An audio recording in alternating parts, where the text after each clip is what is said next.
Здравствениот систем не знае како да постапи во случајот со 62-годишниот кумановец со шизофренија, за кого има 50 пријави за семејно наследство, меѓу кои и полов напад врз малолетник, изјави министерот за здравство Азир Алиу. Причина за непостапувањето на е донесената одлука од судот, каде што не посочил дека треба да е хоспитализиран. Иако според правилата, тој треба да е сместен во психијатриската болница во Скопје Бардовци, но оттаму бил вратен зашто се реновирало оделението. На прашањето кој ќе биде одговорен доколку се случи кривично дело, министерот посочи дека го чекаат судот со нова одлука. Институциите, ако не дај Боже се случи такво нешто, ќе треба да превземат мерки и таму кај што процесот заглавил, ќе треба таа институција да одговара. Ако се случи убиство, кој ќе одговара?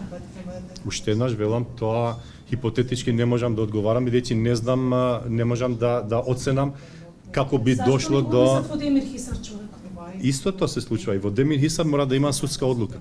Од Центарот за социјални работи од Куманово за Канал 5 посочија дека ќе достават барање до судот да донесе ново решение каде треба да се посочи каде треба да биде хоспитализиран 62-годишниот Кумановец. Фамилијата за Канал 5 раскажа дека со години им се врши терор врз нив и дека му треба на роднината болничко лекување и покрај 50 пријави и полов напад врз дете. Никој не најде начин да биде сместен во психијатриската установа, раскажуваат од фамилијата.